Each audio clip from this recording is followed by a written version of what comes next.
What's up, you guys? It's your boy Three Stacks in this thing, baby.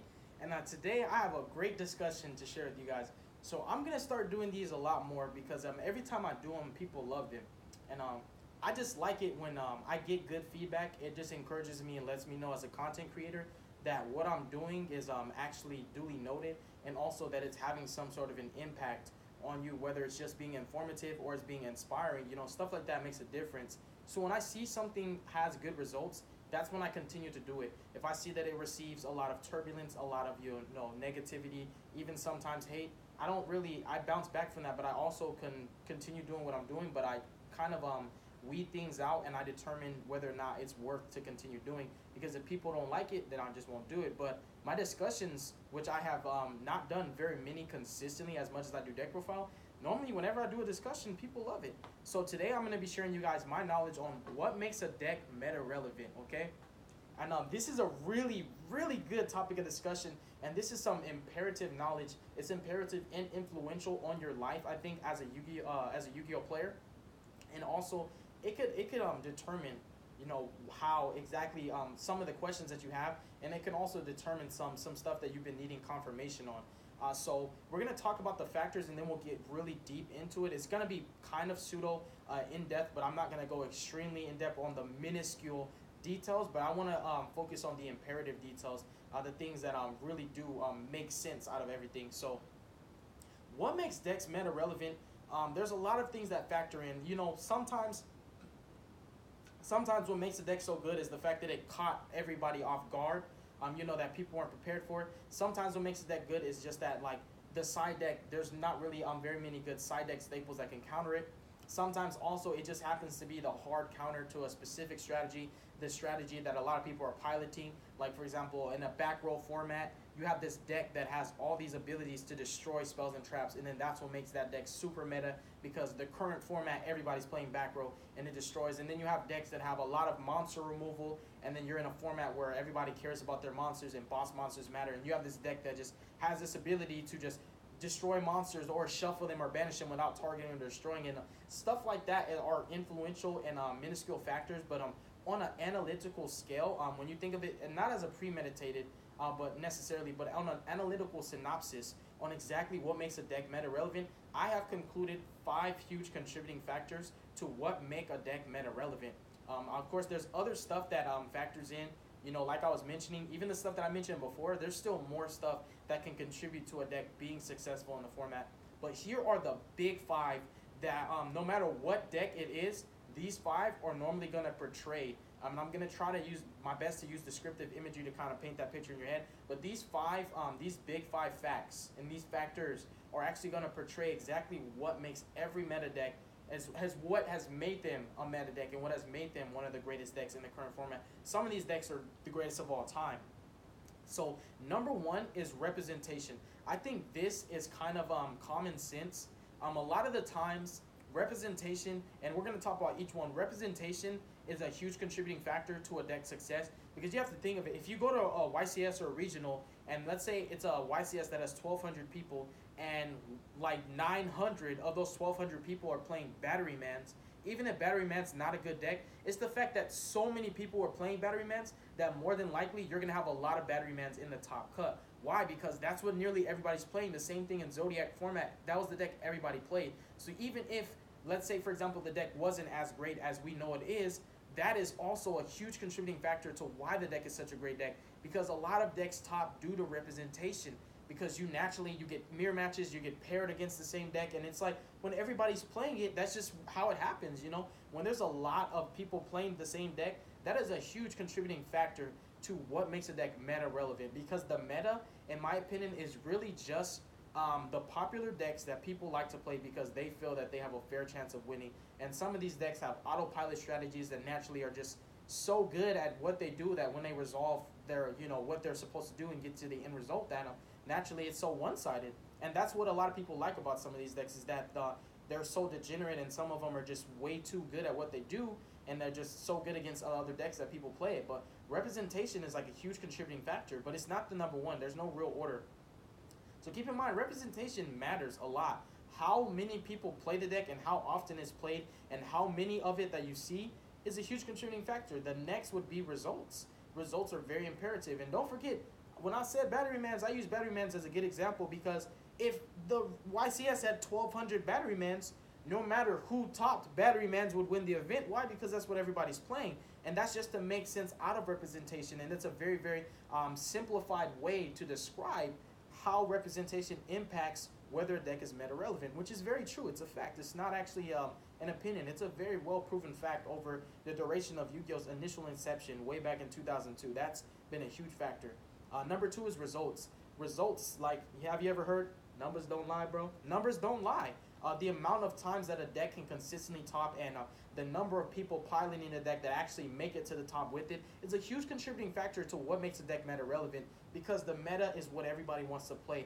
And if people see this deck winning over and over and over, no matter how hard other people try to beat it, and it just continues to slaughter and decimate every deck across the playing field and just seems to have this inherent crazy ability to just destroy everything and just win no matter how hard you try to beat it, people are just going to play it because they see the results. The results prove themselves. So, you know, what makes decks also meta relevant is how often they actually generate their tops. You can procure and nab wins with rogue decks. Don't ever think that you cannot play Yu-Gi-Oh unless you're playing meta. I have proven to my channel, and I really preach that so hard, that you guys don't ever have to feel that you have to conform. If you know what conforming is, you don't ever have to conform to what everyone is playing, you know.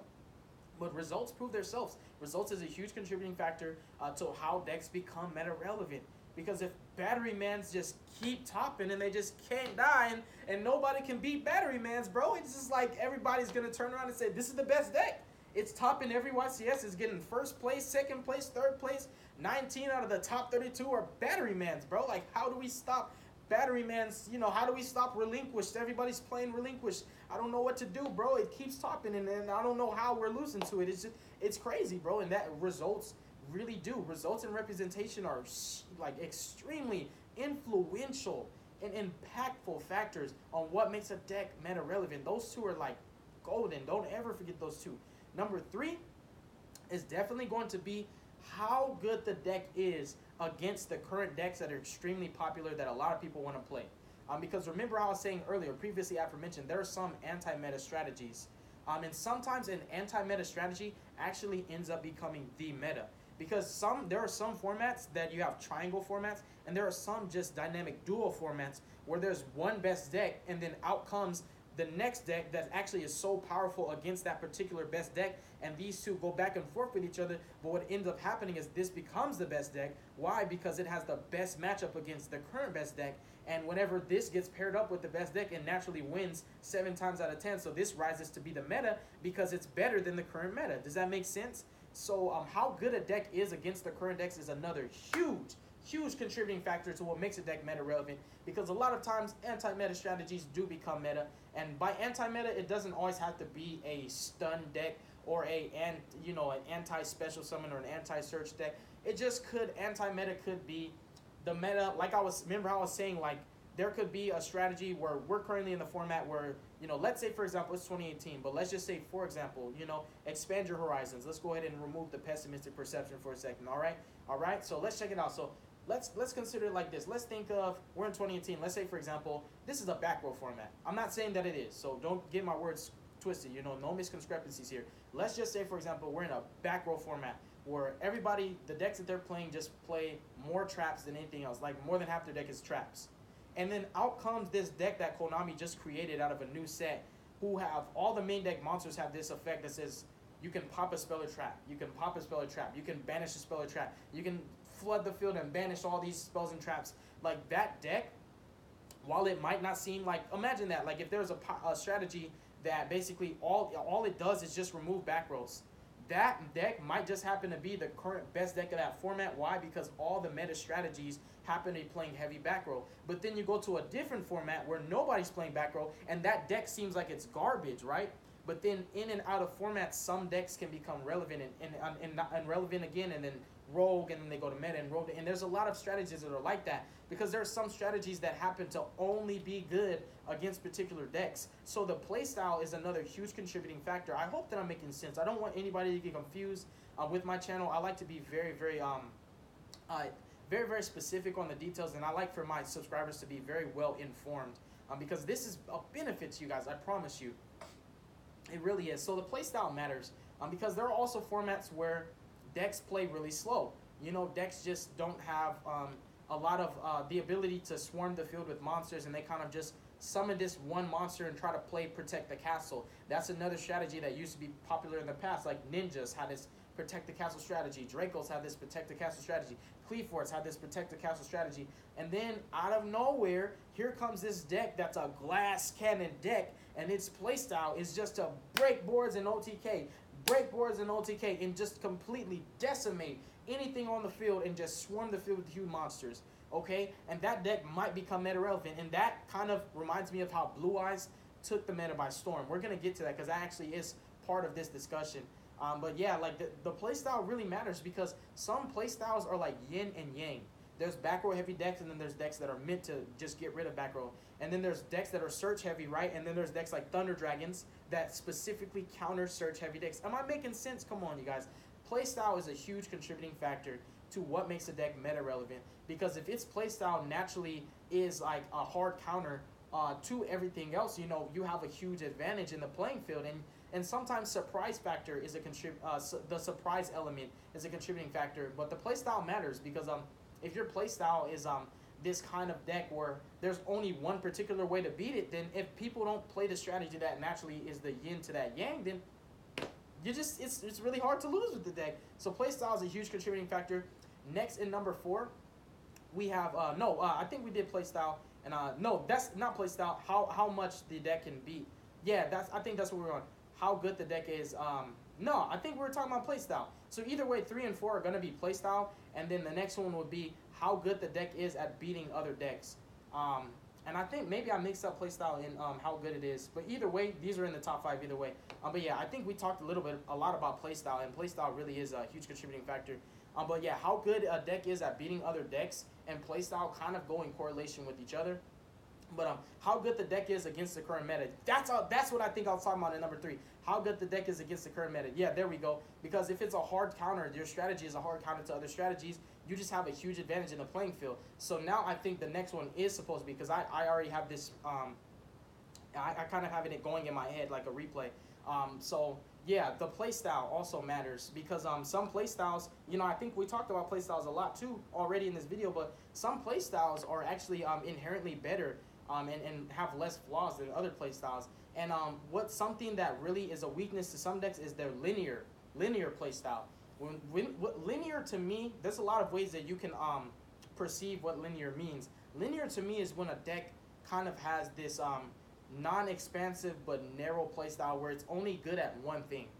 And while it can be great at that one thing it does, it's only good at that one thing. And to me, that can be good and it can be bad. But a linear playstyle is just a great example on what playstyle and also how good a deck is against other decks are huge contributing factors on what makes a deck relevant, because playstyles do matter. You know, you have a lot of different playstyles. You have Glass Cannon, Protect the Castle, you have Control, you know, you have aggressive elements, you have Stun, and then you just have explosive, spammy, super fast-paced decks like Gokis and Light Swarms and Spirals that kind of can do it all. They're kind of jack-of-all-trades decks that have control elements. They have the ability to stun you. They have the ability to OTK you. And there's some kind of these built-to-board decks, and playstyle is a huge contributing factor. So I think playstyle and how good a deck is against other decks are kind of in correlation, but they still are very, very different from each other. Because how good a deck is against current decks is more or less, sometimes it's not always the playstyle, but it's actually the strategy itself.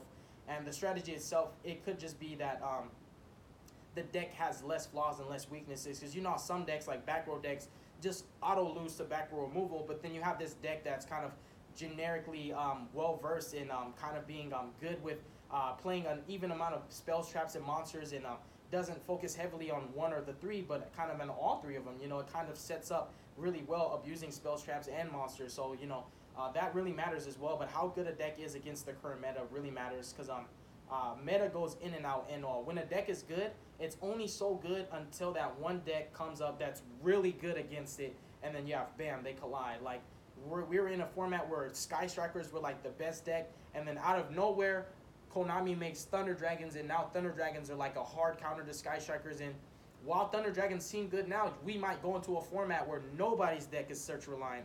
Like, I'm not saying it's going to happen, but we could go into a format where nobody's deck is search reliant, and then guess what? Thunder Dragons become obsolete. Am I making sense? So how good a deck is against the current decks is a huge contributing factor to what makes a deck meta relevant. And lastly is how durable the deck is, or more or less to say it in a more I guess you can say proficient way or clearer, is how bad the deck is, like how hard it is to beat the deck, I guess you could say. So yeah, how good the deck is against other decks, and then finally on the fifth one is how hard it is to beat the deck. Because there are some decks where there's only one particular way that you can beat them because their strategy is built that way. Konami doesn't make a lot of these decks by accident. Konami naturally will make a deck that's so good and you just can't seem to see the light at the end of the tunnel, and out of nowhere they make a deck that actually is able to beat that deck. And sometimes they make cards like Kaijus and Evenly Matched that kind of help to narrow the playing field and give everybody a fair chance and advantage. But how hard the deck is to beat is a huge contributing factor, because when you think about decks like Gokis and Domain Monarchs and Cleaforts and True Dracos, you know, all these decks that have this weird setup where it's just really hard to break their board. Because no matter what, to end the game of Yu-Gi-Oh, you need to either burn your opponent through effect damage or attack them directly, or it ends in a draw. I mean, there are other win conditions like Exodia, like Jackpot and all that, but I mean, just decks that a lot of people play, you know, it's just, you have to find a way to break their board and attack them directly or apply effect damage until their life points hit 0. And some strategies like that, you know, just like they're really hard to beat. Like Dracos were really hard to beat in their prime. Cleaforts were really hard to beat because there's not a lot of outs to tower. So how hard a deck is to beat also is a huge contributing factor. But also keep in mind that sometimes there are a lot of decks that are really good against the current best deck. The only thing is just what? There's no high representation for them. They haven't had any results to prove that they actually are good. You know, and their playstyle might seem unappealing, or also it might seem slow or inconsistent, which makes a huge difference. And then they might seem like they're not good against any other deck except that one deck. But how hard a deck is to beat, that goes in number 5 of the top 5 that I'm talking about. The 5 reasons of the 5 ways of how a deck becomes meta relevant. The last one is how hard the deck is to beat. That's a huge contributing factor you have to consider on. And there are formats. We go in and out of formats where a deck is good and a deck is bad. Like Paleos climb in and out of formats. Lightthorns climb in and out of formats. Burning Abyss and Mermails go in and out of formats, because there are certain formats where the deck is just great because the current deck that's so popular, this deck is really good against it. Like Blue Eyes are not meta right now, right? And I love Blue Eyes as a great example, because who doesn't love Blue Eyes, right? Blue Eyes are not meta right now, but there was a time when Blue Eyes took the format by storm, bro. There was a triangle format with Monarchs, Burning Abyss, and Cosmos, and Blue Eyes took the, and then there was a Metafold Match Spectre. Blue Eyes took that format by storm because they just had this strategy that just inherently was a hard counter to a lot of these decks. And while Blue Eyes aren't good now, it's like they were so good in that time. And also keep in mind, Master Rule 4 has been a restriction on why some of the decks that are super good in the past are no longer good now because of Master Rule 4, but Konami's done a really good job with releasing generic links for every attribute and archetype so that you have a fair chance. You just need the excess resource to do so. But Blue Eyes were really good in their prime, you know, when they were able to swarm the field with boss monsters, soul charge for game. You know, they were just really good at OTKing. They had this aggressive element where they seemed glass cannon, but at the same time, you know, when they were going first, they were setting up crazy boards full of negate. You had Crystal Wing, Blue Eye Spirit Dragon, and Hope Harbinger Titanic Galaxy was the average board they would end on a lot. It was just a really, really good deck at the time. But now, when you think of it now, most people, if you say, are Blue Eyes a good deck, they'd scoff naturally and say, you know, it's not, unless they're like, they love Blue Eyes and they're like, I think it's the best deck in the world, you know? And that's a huge contributing factor to how hard a deck is to beat. And then decks go in and out of formats. Currently, Gokis is so good because decks are extremely reliant on their extra decks. And that's what makes Gokis so hard to beat, because they can launch you out of your extra deck. And then also going back to why they're so good against, like the two correlate, right? Why they're so good against all the other decks is because they can lock you out of your extra deck. They can rip 4 cards out of your hand. They can end on a negation. They can give you an Ibly and then lock out the 2 extra monster zones and say, here, play with your 2 cards. You know, good luck, have fun. And you're like, well, I can only link summon, but I don't have extra monster zones to link summon. So basically, it's like I'm under a Vanity's Fiend right now, and I only have 2 cards, but he's still going to negate one of them. And it's so one-sided, and that's what makes the deck so hard to beat. But at the same time, why it's so good against the meta, because it can floodgate all of these decks out of their extra deck, and being able to lock a deck out of the extra deck, but in a consistent and efficient way, where it's not like you have to get lucky and sack someone, where your deck is just built to do that one thing and do it really well. That's what makes them so meta relevant. We could be in a format now where nobody needs their extra deck, and everybody's just playing Cosmos and Monarchs and Herald of Perfection, and that would make Gokis nearly obsolete because their best, their best win condition of locking you out would be obsolete. It would be ineffective against those particular strategies. I mean, don't get me wrong, Gumblar is just crazy. Gumblar kind of gives the deck the edge above all edges because even if they can't lock you out, they can take 4 cards out of your hand. But am I making sense? I hope it makes sense. Extra linking is so great right now because a lot of the best decks need their extra deck. In fact, I can't think of any deck besides like Monarchs and Cosmos and Herald of Perfection, and there's a couple other strategies like Dark Magicians that don't always need their extra deck to win, but the best decks of the format need their extra deck. They do. They really do. And that's what makes Goki so great in the fact that they're so diverse and you can play them in so many different ways. And that kind of just, that's a grand scheme of it. Don't forget those 5 things. What makes a deck meta relevant is 1, representation, 2, results, 3, the strategy and or playstyle, 4, how good it is against the current best decks, and 5, how hard it is to beat that deck. Okay? Those are the 5 biggest and most pivotal contributing factors to a deck's meta success. And keep in mind that there are some underdog decks that are underdogs now, but they can become meta when the time is right and when we're in a format where every deck is doing one thing good, and then you have these decks that come out of nowhere, like Evil Swarms, right? Evil Swarms is a great example too, just like how Thunder Dragons are a hard counter to Sky Strikers and Gokis and all these search heavy decks like Trickstars. Evil Swarms were so good because there was a format called Dragon Ruler format, and Evil Swarms stopped Mermails, they stopped Dragon Rulers, and they stopped Spellbooks from getting out their most powerful monsters. They stopped you from getting Priestess out, from getting all the Dragon Rulers. I mean, the decks had ways to out it, but it was just the point that Ophion was the hard counter to the meta at that time because everybody was playing high-level monsters. And now, you think of it now, we're in a format where nobody really needs high-level monsters, and monsters don't even have levels. They have ranks and link ratings and crazy stuff like that. So, Evil Swarms and Ophion can be obsolete now, but we might move forward into a format where the best deck is like a deck that's like Draco's, and you're just summoning one big high-level monster and just sitting on it. And then that's where a deck like Evil Swarms can become meta-relevant for that particular format. I hope I'm making sense of this. But yeah, that concludes everything on how a deck can become meta-relevant. And keep in mind that there are some decks that are just the greatest of all time because they're just naturally so good against like nearly everything, and they're just super hard to beat no matter what strategy you're playing. And Konami has made decks like that. They have done a poor job of making some of the most degenerate decks of all time. Dragon Rulers just couldn't die, you guys. And there's other strategies like that, like Necros with their Genlock. There were just some strategies that inherently had the ability to stop some of the best decks, and even on nearly all decks. Like there are some strategies that can stop you from normal summoning and special summoning, and you can only set. And it's just like no matter what deck you're playing, it's like that's really difficult to play around. So there's a lot of other things that contribute to it, but ultimately that is what makes decks meta relevant. So if you don't take anything out of this discussion, take that out of it.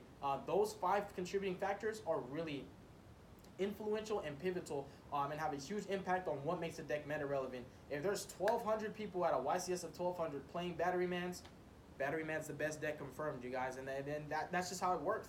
Sometimes decks become the greatest, and there are some decks where I see, like, I was like, when Trickstars were the best deck, I was like, this deck is not good. What are you talking about, Willis? What are you talking about, Willis? This deck is not good. Okay? Pendulums beat Trickstars. What are you talking about, bro? And it's like sometimes it just happens, like where you might not agree with it, where your opinion conflicts with the facts, but facts are facts, man. Numbers prove themselves, and sometimes the current best deck is a deck that you might not think is good, but it's inevitable and it's inescapable that you just can't beat the facts that the deck is just good because of what it does and how good it is against everything else. And that's just kind of how the wheel has been turning through the progression of Yu-Gi-Oh's initial inception dating back to 2002. That's how the wheels have been turning. That's how the meta works. It just, in and out of every format, there's always like 1 or 2 or 3, sometimes 4 decks that are super great, and then you have the decks that rise up that are naturally really good against these decks, and they just kind of clash. And that's the meta. It's like a battle of who's the best, which deck can come over on the top. And that's how it works. You get formats like the format back in 2015 where you had Ritual Beasts, Necros, Burning Abyss, Cleaforts, Yangzings, and Satellar Knights. Okay, and Satellar Knights. That was 6 decks. They were all extremely meta relevant. super competitive, and you could win events with either one of these. You didn't have to play only one to win. And guess what? All 6 of them had their own strengths and weaknesses against the other one. Like, this one had its strengths and weaknesses against the 5. Sometimes this one was way better than these 3 if it gets paired up with them. But then when it gets paired up with these, it has a really difficult time winning. And that's just how it works out, you guys. But pay attention to the details of this video. Keep in mind, just listening. Just be really engaged with this basically the discussion. We're having a little conversation. I hope that you guys retain, and I really do mean it. I hope that you retain every bit of information that I have just given to you guys, because this is free, you guys. This is free. You don't have to pay for it or anything like that. This is just free information that can be really helpful to you, and it can clarify some things and give you confirmation for some questions that you may have had. Because a lot of people wonder, like, how is this deck so good? Like, why did it have to be this deck? Why couldn't it be my elemental heroes? Or why couldn't it be my spell books? And it's stuff like that. It all goes down to the big 5 reasons that I explained to you guys. And that's all I have for this discussion. God bless you. Make good choices. Don't hurt your brain cells. Stay tuned for future content. And I hope that you folks have a beautiful day, all right? Don't do drugs. Peace.